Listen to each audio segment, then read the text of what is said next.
அருமையான கதை. நம்ம நண்பர் ஒருவர் நம்மகிட்ட வந்து இந்த கதையை சொன்னார். இன்னைக்கு தான் சொன்னார். என்ன கதைன்னா, அவர் அதாவது இது உண்மை சம்பவம் தான், ஆனால் கதை. அவர் தோட்டத்தில் இன்னைக்கு நடந்த ஒரு சம்பவம். அது அப்பா அதாவது எலுமிச்சி போடுறதுக்காக, அதாவது கண் கொட்டை போட்டு முளைக்க வச்ச கண்ணை ஊன்றதுக்காக தானம் வெட்டியிருக்காங்க. தானம் வெட்டுறாங்க. இப்போமெல்லாம் ஜேசிபி வச்சு தானம் தோண்டிடலான்னு வைங்களேன். இருந்தாலும் ஜேசிபி வாகனம் உள்ளே போக முடியாத அளவில் மற்ற இடங்களில் வேறு மரங்கள் நீக்கி அவர் ஒரு அந்த வயல் தனிப்பட்ட வயலில் எலுமிச்சு போடணுங்கிறதுக்காக வேண்டி இவங்களே ஆட்களே இவர் ஒரு பையனும் நின்று தானம் வெட்டினாராம். அப்போ 2 பேரும் தானம் வெட்டியிருக்காவ. மதியம் வந்து வீட்டிலேருந்து காப்பி வந்திருக்கு. காப்பியில் கொண்டு வந்த பையன் சின்ன பையன் போல் அவன் கொஞ்சம் காப்பியை சிந்திட்டான். அப்போ அவருக்கும் ஒரு கிளாஸ் தான், பையனுக்கும் ஒரு கிளாஸ் தான். பையன் கூட ஒரு கிளாஸை எதிர்பார்த்துருக்கான் காப்பி குடிக்கிறதுக்கு. இல்லை, அவனுக்கு கோபம் தாங்க முடியல. என்னப்பா காப்பி கூட குடிக்க முடியல, நான் எவ்வளோ வேலை பார்த்துருக்கேன், காப்பி கூட இல்லையா அப்படின்ட்டு வருத்தப்பட்டான். ஏடா என்னடா பெரிய விஷயம் இது, ஒரு டம்ளர் காப்பி குறையா குடிச்சிட்ட பரவாயில்ல, ஒன்றும் பிரச்சனை இல்லை. இப்போ உனக்கு நான் அப்போ ஒரு 100 ரூபா தரேன், சம்மதமா? 100 ரூபா தரேன். ஒரு டம்ளர் காப்பி தானே கம்மியாக குடிச்ச, உனக்கு நான் 100 ரூபா தரேன். அவர் பையனுக்கு மறந்த முகம். ஏப்பா நான் ஒத்தையிலே அவ்வளோ கடை தோண்டி கொடுத்தேன்ப்பா, நீங்கள் இடம் இருந்தப்பா, நான் ஒத்தையில் அவ்வளோ நீங்கள் மார்க் பண்ணி வச்சுருக்க இடத்த புறாத்தையும் நான் குழி தோண்டி கொடுத்தேன்ப்பா, 2.5க்கு 2 தானேப்பா, தோண்டி கொடுத்தேன்ப்பா அப்படின்னு சொல்லியிருக்கான். இது வேற பாதி 2 பேர் தப்பன் 3 பாதி வயல் தோண்டி சேர்க்கலை. மதியம் 1 மணி வரை. இனி இப்போ 6 மணிக்குள்ள நான் மீதியை புறத்தையும் தோண்டி சேர்த்து கொடுத்தேன்ப்பா அப்படின்னு சொல்லலாம். கம்பி வேற வச்சு குத்தணும், மம்பட்டி வேற வச்சு அள்ளி போடணும், கொஞ்சம் வலுவாக இருக்குது. அப்போ என் நண்பர் சொன்னது தான், அம்மா நான் தோண்டி கொடுத்தேன்ப்பா அப்படின்னு பையன் ரொம்ப உற்சாகமாக சொல்லுதான். கொண்டாங்கப்பா 100 ரூபாயை அப்படிங்க. ஏடா என்னடா எப்படி நீ திடீர்னு 100 ரூபாயை கேட்க? அட நான் 100 ரூபா தாரேன்னு தான் நடத்துனேன், அதானப்பா கேட்கேன். சாயங்காலம் தெரியாப்பா, நான் தோண்டிருந்தேன்ப்பா, நீ சாயங்காலம் தெரியாப்பா. ஏடா சாயங்காலம்மா 100 ரூபா தாரேன்னு தானடா சொன்னேன். எப்போ நாளை தருவியாப்பா? ஏய் நான் தாரேன்னு சொல்லியிருக்கோம்லாடா, தந்துருவோம்லாடா. எப்போ இந்த வார கடைசியில் ஞாயிற்றுக்கிழமையாக தருவியாப்பா, சனி நேரில் தந்துருவியாப்பா? ஏடா நான் 100 ரூபா தாரேன்னு சொல்லியிருக்கேன், நீ ஏன் ஒரு டம்ளர் காஃபிக்காக வேண்டி இப்படி கொதிக்க? தருவேன்டா, நிச்சயமாக தருவேன், 100 ரூபா தருவேன். ஏப்பா நீ எப்போ தருவேன், நீ என்ன சொல்லுதப்பா? நான் தோண்டி அழுகுதேன் அவன் கூட நின்று, ஆனால் நீ எப்போ தருவேன் சொல்லு. இது நம்ம வேலை தான்ப்பா, நான் தோண்டுதேன். நீ எப்போ தருவ? 100 ரூபா தாரேன், நீ வாக்கு கொடுத்தியே, எப்போம்பா தருவ? ஏய் முதல்ல நீ நல்லா புரிஞ்சுக்கணும், திருப்பி கேட்கக்கூடாது. திருப்பி நீ எதையும் கேட்கக்கூடாது, நல்லா புரிஞ்சுக்கணும். ஆமாம், எப்படி தரதுங்கிறதுக்கு ஒரு வரையறை இருக்குது, பார்த்துக்கோ. ஆமாம், இப்போ நம்ம தோண்டி இப்போ கண்ணு நாளை வைப்போம்மா, நாளே தண்ணி பாய்ச்சிருவோம்னு வச்சுக்கேன். இந்த கண்ணு கொட்டை கண், விதையில் முளைக்கிற கண். இது வந்து ஒரு 7 வருஷம் ஆகும் காய்க்கிறதுக்கு, உடனே காய்க்காது. நம்ம அதுக்கு நல்லா கொத்தி விட்டு பராமரிக்கணும், தண்ணி பாய்க்கணும். 15 நாளைக்கு ஒரு 3 தண்ணி பாய்ச்சா கூட போதும். எலுமிச்சிங்கும் போது தண்ணி ரொம்ப செல்லாது, குறையாத்தான் செல்லும். ரைட்டு, நாம் வந்து நல்ல களைகளை வெட்டி நல்லா நீட்டாக வச்சுருக்கணும், கொப்புகளை முடிச்சிடக்கூடாது. அப்படி நீட்டாக நல்ல செடியாக வந்துடும். ஒரு 7 வருஷம் கழித்து காய்க்கும். ஏன்னா விதையில் வர கண். இப்போ நீ வந்து இது ஒட்டுக்கண்ணாக இருந்துன்னு வச்சுக்க, அது அடுத்த வருஷமே கூட காய்ச்சிடும். இது விதையில் வர கண்ணு பற்றியா? ஆமாம், நம்ம வந்து அதனால் வந்து 7 வருஷம் கழித்து காய்க்கும். காய்ச்சி அதில் வர பழம் அப்படி இது வரும்போது அந்த நேரத்தில் நமக்கு வேறு தேவைகள் இருந்தால் அதை விற்று நம்ம அந்த வேறு தேவைகளை நிவர்த்தி பண்ணுவோம்னு வச்சுக்கேன்.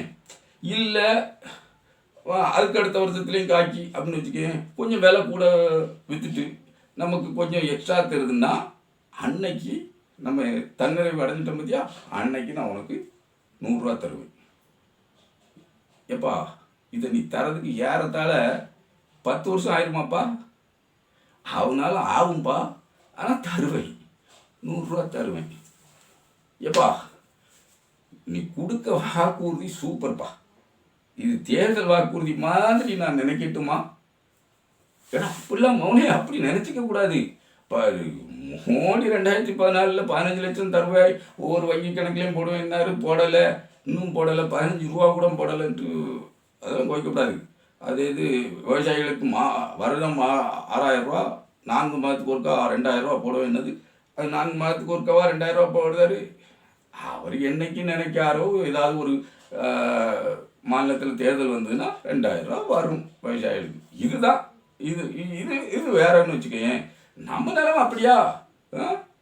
நீ நீ நீ நல்லா புரிஞ்சுக்கணும். நம்ம தமிழ்நாட்டில் இருக்கும்ல, அதனால அதெல்லாம் இல்லை. நம்ம வாக்குறுதியை நிறைவேற்றுவோம். எப்பா நீங்கள் அன்னைக்கு ஒரு நாள் தக்காளி நடுறதுக்கு பாத்தி பிடிக்கும்போது நீ ஒரு 50 ரூபா தாரேன்ன, நீ அதையே தரல. என்னடா நீ தம்பி 50 ரூபா தாரேன்னா இப்போ தக்காளி காய்க்கட்டும், நல்ல விலை கிடைக்கட்டும் அப்படின்னு சொன்னோம்ல, அன்றைக்கே சொன்னோம்ல, நல்ல விலை கிடைக்கட்டும் அப்படின்னு சொன்னோம்ல.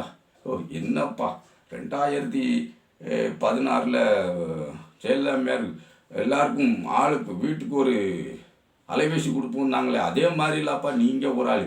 இப்போ அலைபேசி கொடுக்கவாப்பா செஞ்சாங்க. அதுக்கு பிறகு எப்பா அவங்க 6 மாதத்துல இறந்து போனாங்க. அதுக்கு பிறகு இருந்த எடப்பாடியார் அலைபேசி கொடுத்தாரா என்ன? அதே மாதிரிலாப்பா உங்கள் வாக்கு மூலமே இருக்குது. ஏடா எதோட எதை கனெக்ட் பண்ணுத? அப்போ போன ட்ரிப்பு 1000 ரூபா திமுக அரசாங்கம் கொடுக்கும்போது 1500 ரூபா கொடுக்கணும்னு அவர் அறிவிக்கத்தானடா செஞ்சார்.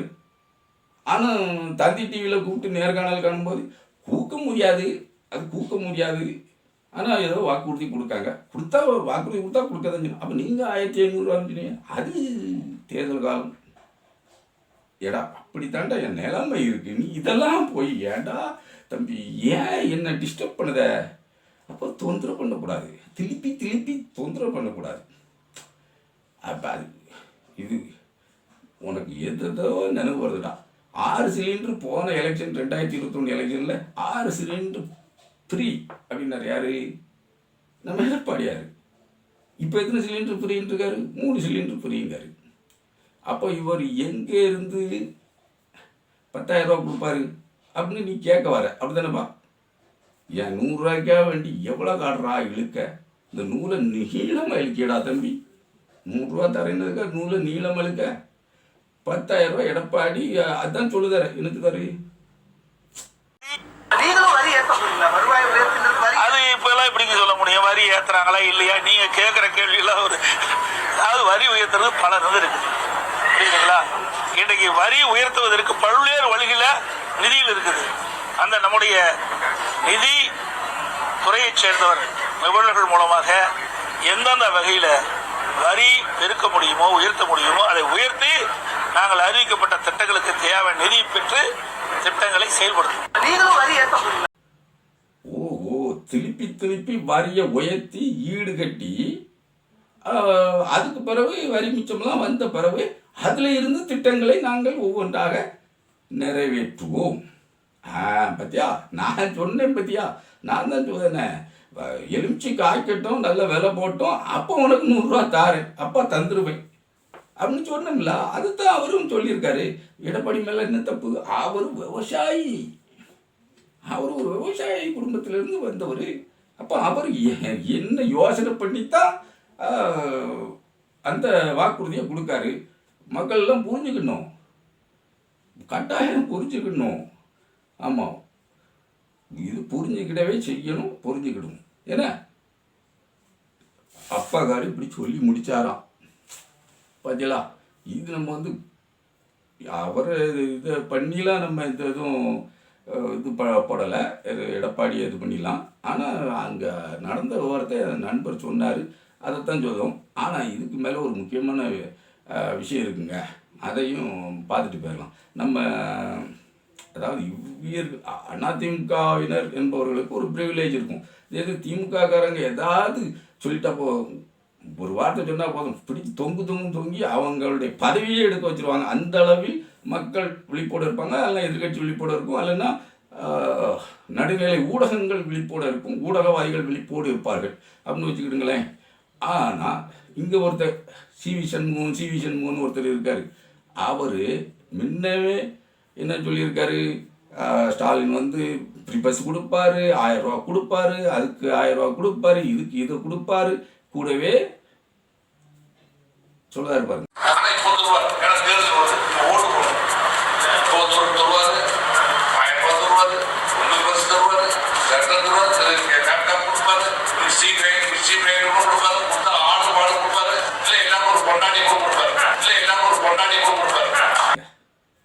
இப்படி சொன்னார் யாரு, நம்ம சிவி சண்முகம். கூடவே ஒரு பெண்ணும் பொண்டாட்டியும் கொடுப்பாருன்னு சொல்றாரு. பெண்களை எத்தனை இழிவாக பேசுகிறார். பெண்களுக்கு இதுக்கு கைத்தட்டக்கூடிய மனப்பக்குவம் தான் இருக்கு. இதே இது தப்பி தவறி கூட திமுக காரனுக்கு சொந்தக்காரனாக இருந்தால் கூட இவங்க விட மாட்டான். யாரு, எதிர்கட்சிகளும் விடாது, யாருமே விட மாட்டாங்க அப்படின்னு வைங்களேன். அந்த மாதிரி, அதாவது அவர்கள் வேறு ஒரு அர்த்தத்தில் பேசினா கூட இல்லை என்ன இப்படி தான் பேசினான். போன எலெக்ஷனில் எடப்பாடி ஊரெல்லாம் ஒப்பாரி வச்சார்ல, என்னை எப்படி சொல்லிவிட்டார், என் தாயை இழிவுபடுத்தி விட்டார் அப்படின்ட்டு. ஆராசா அந்த அர்த்தத்தில் அவர் சொல்லவில்லை என்பது எடப்பாடியாருக்கும் தெரியும், மக்களுக்கும் தெரியும். ஆனால் மக்கள் கம்முன்னு இருந்துருவாங்க. அதெல்லாம் இல்லை ஆராசா பேசினது தப்பு, நம்ம எடப்பாடி அழுவது நியாயம், ஓட்டப்படு அப்படின்னு ஏகப்பட்ட ஓட்டு வித்தியாசத்தில் ஜெயிக்க வைப்பாங்கன்னு வச்சுக்கிட்டுங்களேன். இப்போ இந்த தேர்தல் ஆணையத்தமை எஸ்ஏஆருக்கும் முன்னாடி இருந்த வாக்கு வேற, இப்போ எஸ்ஏஆருக்கு இல்லை, அங்கே மட்டும் 19,000 வாக்குகள் தான் நீக்கப்பட்டிருக்கு.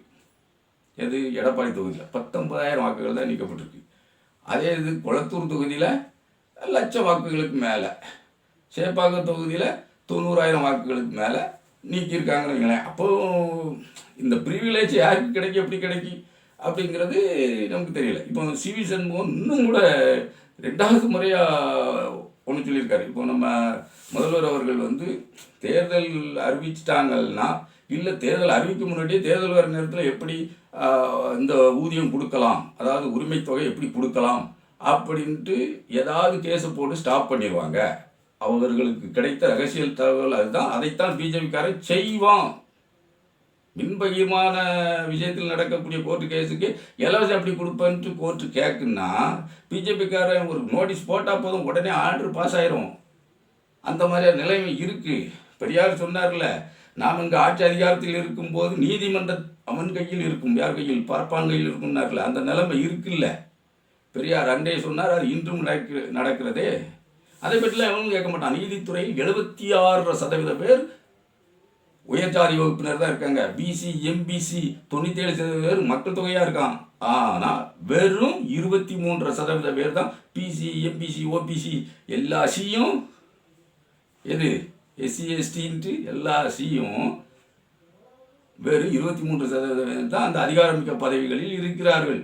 இந்த மாதிரியான நிலைமை இருக்குங்கிறது ஒருத்தரும் யாரும் புரியாத. ஆனால் அவங்க கூட தானே போய் கூட்டுன்னு வைப்பான். நோட்டுக்காக கூட்டு வைக்கானா, இல்லை எதுக்காக கூட்டு வைக்கான்னு நமக்கு தெரியல. கூட்டு வைக்கான். அவன் கூட்டுறதுனால கூட்டு வைப்பானோ, அவன் குட்டுறான், அதனால இவன் கூட்டு வைக்கான்னு நினைக்கிறேன். எப்படியா போவாங்க, அப்படி தான் இருக்கும். அப்படி வச்சுக்கிட்டு தான் இப்போ சிவி சண்முகம் திரும்பவும் பேசுகிறாரு. ஆமாம், அந்த உரிமை தொகை, அதாவது கோடைக்கால சிறப்பு தொகை அப்படின்னு. இதே இது எடப்பாடினா கருணை தொகையும் பாரு. இவர் திராவிட மாடல் அரசு அப்படி இல்லை, மக்களை எப்போதும் அந்த கையேந்து நிலையில் வச்சிருக்கிறது மாதிரி பாவித்து அது பேசாது. அது மக்களுக்கான உரிமை, அவர்களுக்கான சிறப்பு செய்ய வேண்டும் அப்படிங்கிறது தான் பேசும். அதனால தான் சிறப்பு தொகையாக 2000 சேர்த்து 5000 போட்டாங்கல்ல, அந்த 2000த்துக்காக வேண்டி யார் இவர் நம்ம சிவி சண்முகம் ஏக வசனத்துக்கு பேசுகிறாரு. ஆமாம், ஓரகத்தி ஒட்டகத்தி அந்த கத்தி இந்த கத்தின்ட்டு, அதாவது பெண்களை வரிசையாக கூட்டிகிட்டு போ, அவன் இன்னொரு பொண்டாட்டி வச்சுப்பான், அவளே அங்கூடி பஸ்ஸில் வர சொல்லுவான். அப்படியே போய் கூட்டி கொடைக்கானல 10 நாளைக்கு தங்கிக்க 2000 ரூபாயில் அப்படின்னு ஏக வசனத்துக்கும் அந்த திட்டத்தையும் குறை சொல்லுற மாதிரி பெண்களையும் எவ்வளவு கீழ்த்தரமாக இந்த ஆள். இந்த வெயில் அடிக்குது இல்லை, இந்த வெயில் எல்லாம் நீங்கள் கருத்து சிறுத்து போயிட்டீங்கன்னா உங்கள் அழகெல்லாம் போயிடுச்சு. அதனால் நீங்கள் என்ன பண்ணணும், இந்த 2000 ரூபாய் எடுத்துட்டு நீ உங்கள் வீட்டுக்காரு, உங்கள் பிள்ளைங்க, மாமனார் மாமியார், சக்காலத்தி ஓரத்தி, அப்புறம் உங்கள் வீட்டுக்காருக்கு யாராவது குடும்பம் வந்தோன்னா அதையும் கூட்டுக்கிட்டு அதை தனியாக வர சொல்லுவார். அவர் தனியாக விட்டுருவாரா, அவர் தனியாக ஒரு பஸ்ஸில் வர சொல்லுவார். எல்லாரையும் கூட்டுட்டு இந்த 2000 ரூபாயில் நீ கொடைக்கானல் ஊட்டிக்கு போய் 10 நாள் தங்கி குளு குளு குளு குளுன்னு இருக்கணுமா? எது 10 நாள் தங்கி குளு குளு குளு குளுன்னு இருக்கணுமா? எது 2000 ரூபாய். சிவி சண்முகம் இப்படி பேசுகிறார. இந்த மாதிரி பேசக்கூடிய ஆட்கள் நிறைந்திருக்கிற நிர்வாகிகள் நிறைந்திருக்க அதிமுகவுக்கு உங்கள் வாக்கை செலுத்தலாமா